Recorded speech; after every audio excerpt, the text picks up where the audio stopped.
Well, hello everyone. Today's the 22nd of January 2011, and I'm sitting here looking at my workbench. My God, what a mess. I don't know how this happens. I swear I don't. Every time I turn around, I'm adding something to it, and I don't know why. There's going to have to be a change. I'm going to have to extend this mess over, all the way over to there. I'm going to have to build another table all the way over to that record player over there or something. I'm going to have to do something. I'm going to have to get rid of some stuff, or every time I turn around, it's something new being chunked on here.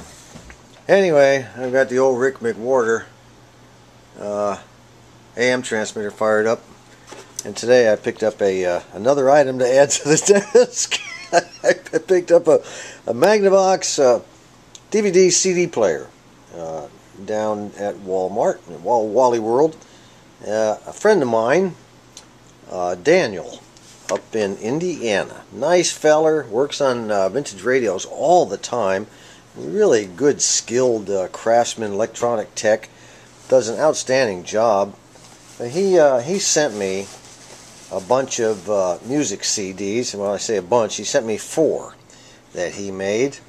Nice fella. He just said he wanted me to have them, and we've been, talking on the internet quite a bit through the Antique Radio Forum, and he sent me 4 of these things, and they are some nice sounding CDs, good music on them. And the problem was I couldn't get them to play on this portable one, and I couldn't get them to play on my computer either. Real pain in the butt.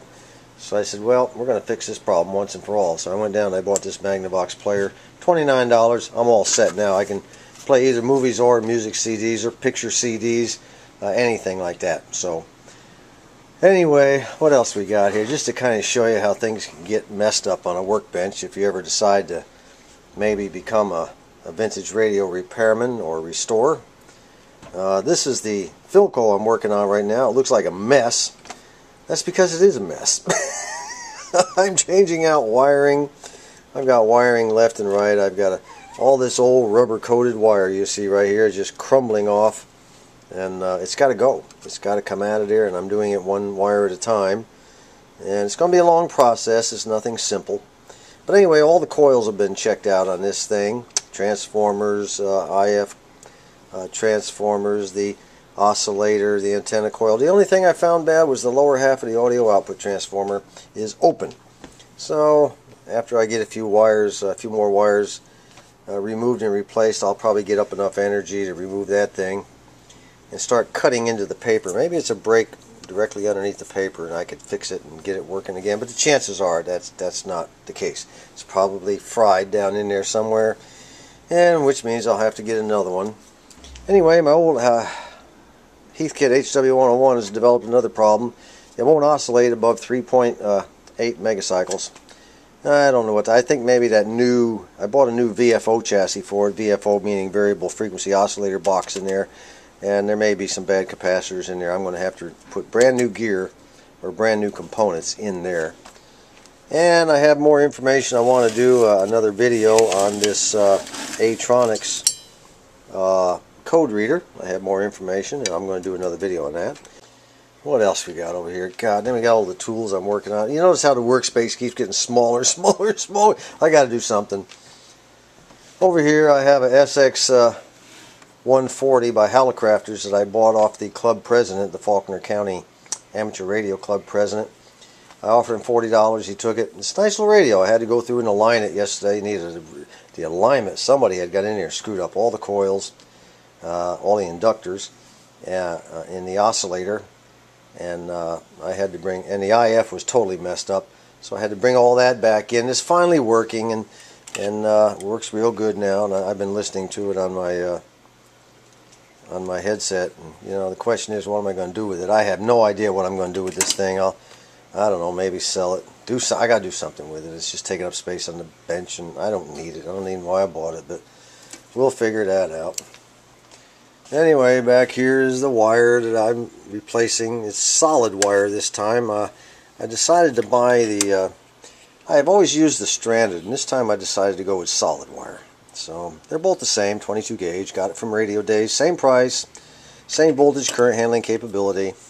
And that's what's going to go in this chassis, is the solid wire, and a can of alcohol, or a bottle of alcohol. I guess I can stick that up here and get that out of the way. Oh wow, see there, it's looking cleaner already. Anyway, this thing will be going, and the Rick McWhorter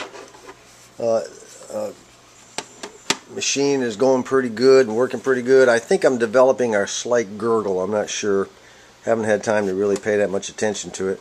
And I have an antenna wire that I hooked a large clip up on.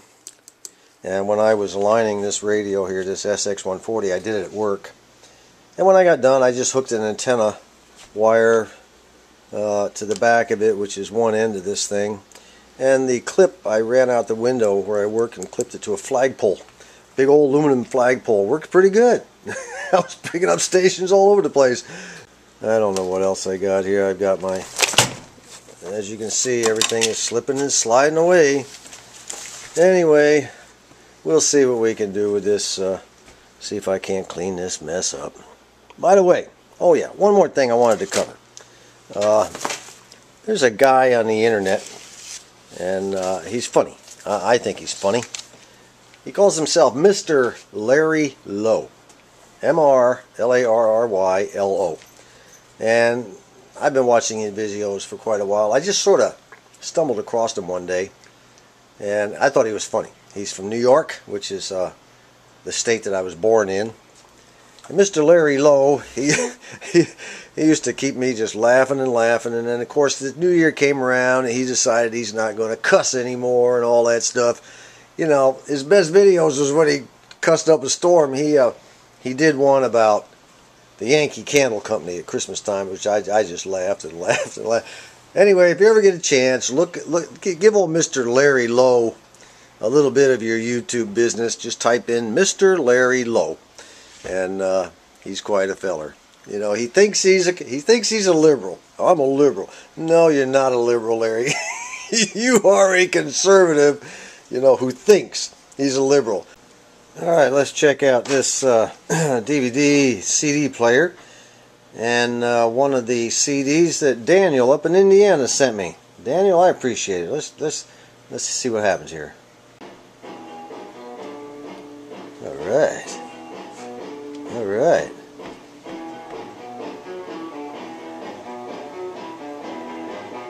The transmitter's still working good. Incidentally, I put this piece of masonite on the bottom. It kind of's got a whole bunch of holes in it. Let me see if I can get a little view here. You can see it up in there. And I also put some legs on the bottom of it with some felt pads. Now those legs are doorknobs that I got at Lowe's that are used on kitchen cabinets. Then I just put a piece of felt, a stick-on felt on the bottom. Nice thick stuff. Okay, that's it. See you next time. Is this a happy ending or a sad ending? It's an ending. That's enough.